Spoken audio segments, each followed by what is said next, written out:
มีทรงอีกเล็กสรุปนะครับ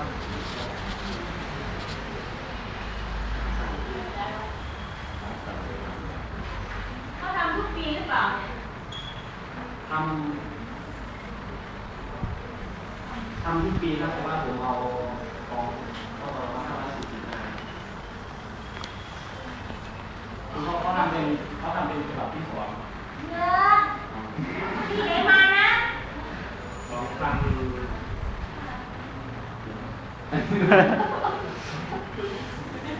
ตอน500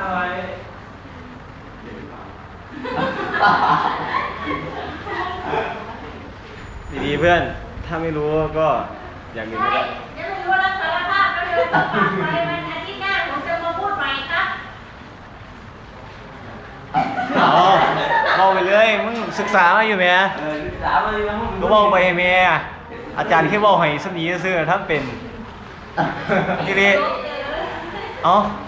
อยากพูดดีๆครับพูดแค่ เอา เออ ซอกกาวไปละ อาจารย์ไม่พูดต้องโง่พูดนะเฮ้